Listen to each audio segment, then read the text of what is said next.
Allie Beck here with Vista Sotheby's International Realty, and I am sitting here with Marcus. Hi, I'm Marcus Jacques with Exchange Resources. We're the qualified intermediaries or the accommodators that help taxpayers with their tax-deferred exchanges. Thank you so much for coming. So I wanted to talk a little bit about what you do and how we can utilize you and your company to help people build their investment portfolios. Great. Tell me what a 1031 exchange is.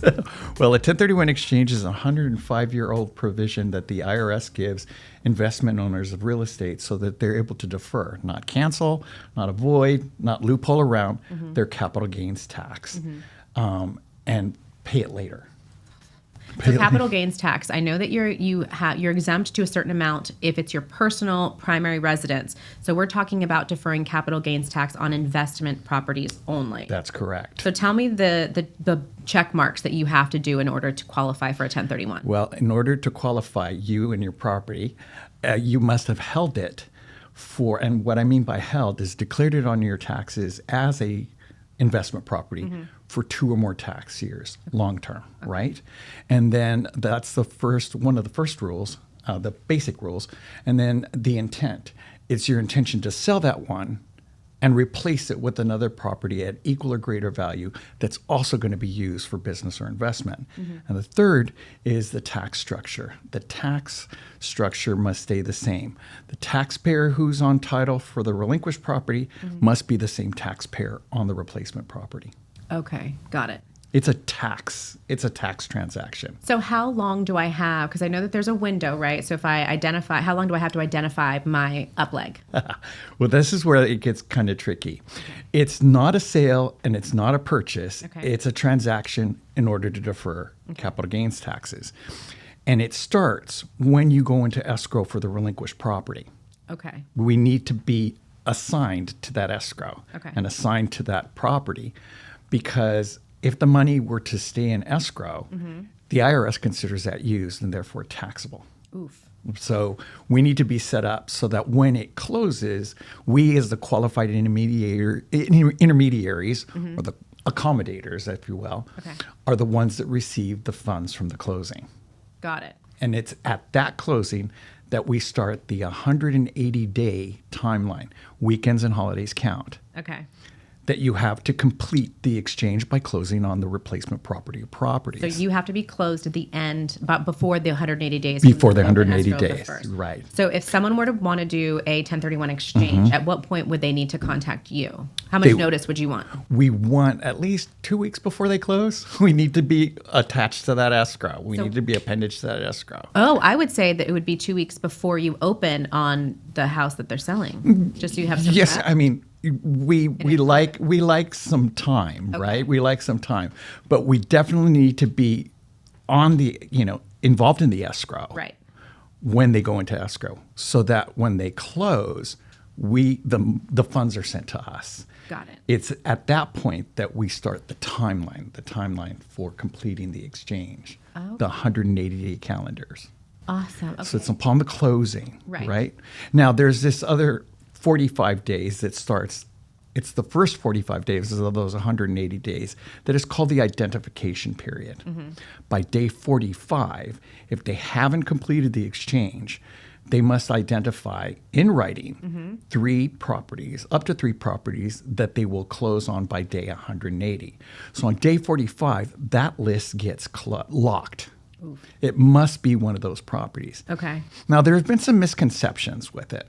People, first of all, they do not understand the timeline. Right. They think it's 45 days plus another 180. No, it's a total of 180 calendar days, weekends and holidays count. And the first 45 for identifying. But some people have this misconception that you can only start to identify after you close.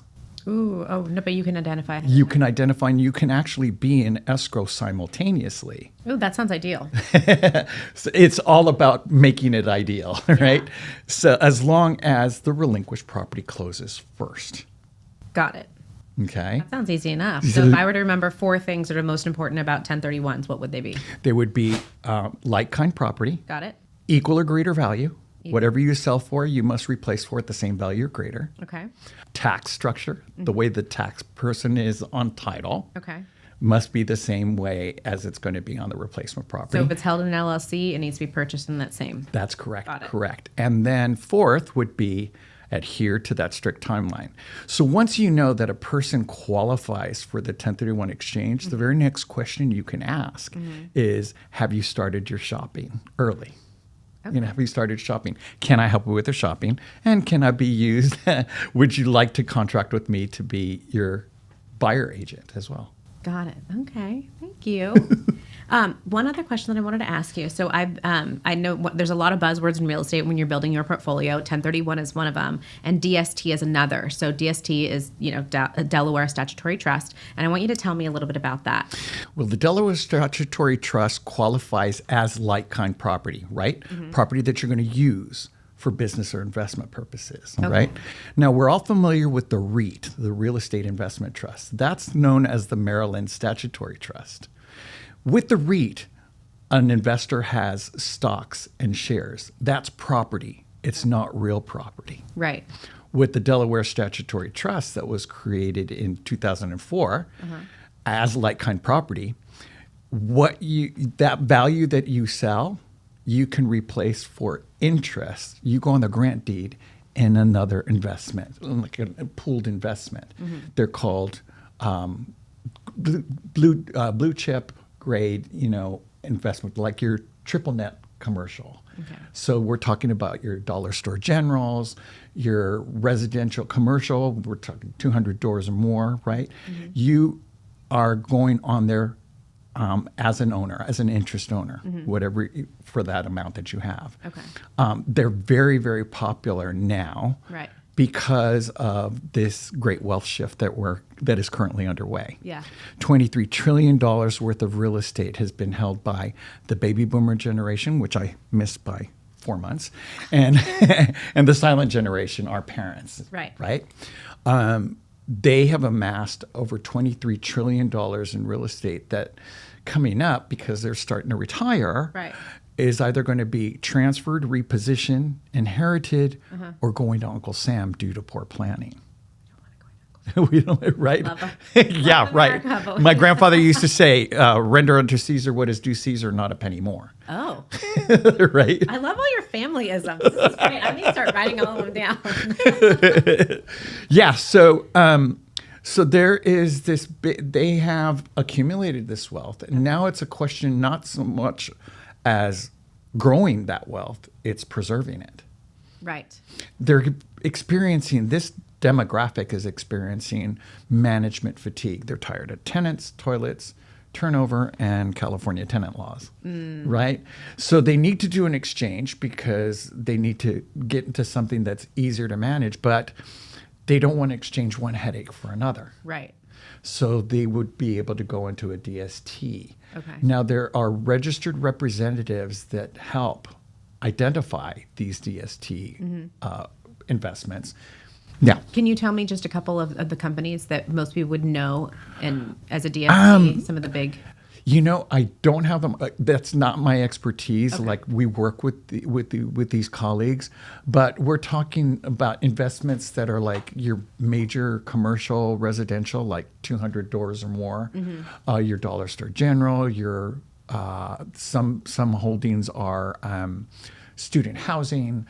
Others are Amazon warehouses, UPS Amazon, warehouses. dollar stores. Those triple net, yes, Okay, right. got it.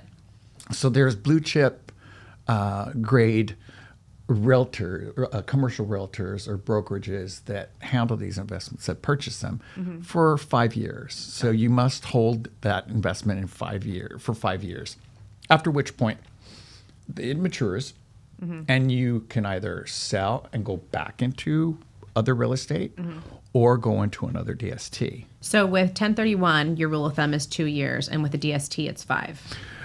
Well, it's rule of thumb too, but you're right. Kind of, sort of. Okay. You could move into a property, a regular property, another property, like-kind property, like you can go from a single-family residence to a duplex and hold it for 5 and then need to do it. You would have to hold it for 2 years. But the DST, it's an investment portfolio that's about 5 to 7 years, after which you need to do the exchange. With like-kind property, you you can exchange it as many times as you want. Same with the DST, only that with the DST you have to hold it for 5 years. Got it. Okay. Before you can exchange again. Got it. Okay. Yeah. So there's four main benefits for the DST. The one would be the first and foremost for those people that are looking for more passive income. They don't want to manage, right? So they were able to do the 1031 exchange and still receive a paycheck. The second option would be, the second benefit would be for those people who are seniors and they need to do a 1031 exchange, but they have some debt and they probably won't qualify for a new loan, because the debt needs to be replaced in the 1031 exchange, right? So there are certain DSTs, because they have to have debt with their, so they would assume that debt, and then they would be able to exchange, and it's non-recourse debt. They wouldn't be, liable for the repayment of that debt, and now their equity would grow, and they would be able to receive, income from that equity that was transferred. The third is as a backup property. As a backup property that you list on that identification form. Oh, that's smart. So Right. Because some people, they wait until the 44th day and they get into escrow with some property that's like not a sure thing. And after day 45, that list gets locked. And if that property falls out of escrow, then they're left with two backup properties that they have to look, and they have to hope that those are still available. Right. But you could identify a DST so that it's a quick close and a quick transfer for that amount. So that's another benefit. That's huge. And the fourth is for overages, like leftover funds, so that you won't have to pay boot on the leftover. You're selling a $1.5 million property here, and then you're buying in Tennessee, and the prices are much lower, and you have like $200,000 left over in boot that you didn't replace. You could replace that amount into a DST. So that was going to be my next question, and you answered it. I love that. So if I have my down property and I sell it, and I'm in escrow, I don't have to purchase residential. It doesn't have to be a single family or a duplex or a triplex. I can split it. I can do that, and I can do a DST. That's right. That's right. That's what people do. So those are the main benefits. So, and I think we might have skipped over this, but the capital gains tax for an investment property, what they're not saving but kicking the can down the road is, we talked about 35 to 40%. 35 to 40%. So that's a pretty significant. Yes, it is. That's a heavy can. People don't realize, they don't understand. And most real estate professionals too, we hone our skills based on principles of home ownership. Right. There's this other way of owning property, and it's different. Right. It's very, very different to owning a property as your primary residence. Right. And the capital gain is what gets mixed up. Capital gain is the difference in value from when you purchase it to when you sell it in the future. Right. There's this talk about this basis. The basis is fancy language for the original purchase price. Plus investments over time. Adjusted to include capital improvements. Right. And subtract depreciation. Right. That serves as a marker right. from which to calculate future capital gains. Okay. So let's say that basis is you bought your property for $500,000, right? 10 years down the line, you sell it for $1.5 million. Right. It's that difference between the basis and the future sales price that is the capital gain. Right. So if it's 5, the basis, 1.5, the sale price, the capital gain is $1 million. That's what gets taxed. Has nothing to do with the equity, has nothing to do with the proceeds, has nothing to do with anything but that difference in value. And that gets taxed, as we said, depending on your tax bracket, 35 to 40%. Ugh, that's painful, man. It is. And most people don't realize that. I met a couple in Puerto Vallarta, and they said, "What do you do, Marcus, for a living?" And I said, "I work in 1031 exchanges." And they went, huh? They went pale. They went pale. And the gentleman turns to me and says, "Where the hell were you 5 months ago?" No. No. Right? And I said, "Well, what happened?" They had held this property for over 28 years, and they wound up paying $356,000 to Uncle Sam. And I'm saying, well, how? What has happened? They said, what about your realtor? And their quote to me was, "Oh, that guy, his name is Mud." Oh. because he didn't know this. No. So now that you know what capital gains is all about, you're going to think twice before you go to an investment owner and say, are you thinking of selling? Right. Or look how much you could net. Right. Because it's not about the net. It's Right. not about the equity. And here's a good moniker. An investment owner never, ever, ever, ever join the chorus, ever profits when they sell. Say that again. An investment owner never, ever, ever, ever, say it ever, Ever. ever. ever profits when they sell. Right. Because when they sell, that money is used and it gets taxed. That gain gets taxed at 35. So that's why the 1031 exchange was created. Right. So you can defer, defer, defer. Right. And if that property is held in a trust, it's the estate planner's best friend, because when that trustee, when that last trustor passes away, Right. that $500,000 basis that has been deferred, Right. dies with them. And now their heirs receive it, and they get the step up in basis. And they sell the property at the 1.5, the figure that we just gave. Right. They pocket all the profits. That's wonderful. That's why it was created. I love that. So we are in tax season right now. Right. Right. And so what I like doing is I like providing my clients with CMAs or real estate reviews so they know what their value is on their investment properties. That's brilliant. Right.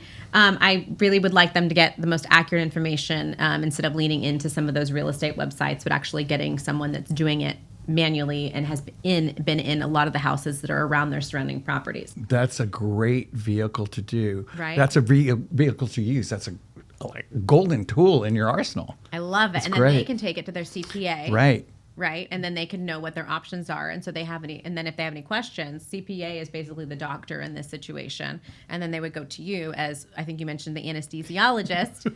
We're the anesthesiologists in the picture. Yes, we try to make it as painless as possible. And you are either the general practitioner or the skilled nurse that are taking them to the operating room and delivering them to the recovery room. I like it. And the overall theme here is there is no more loyal a client that you can garner than the one that you help defer their capital gains taxes, because they have other properties and they're going to tell other people. My friends in Puerto Vallarta that I met, you don't think, how much would a realtor have shined if he had directed them in the right way? And help them save, did you say $352,000? $356,000. In capital gains tax. Right. Yeah, that's rough. Thank you so much, Marcus. I really appreciate you being here. Thank you, Ellie. It was great being here. So if anyone has any questions about 1031s or DSTs, please reach out to Marcus with Exchange Resources, Inc. Thank you so much.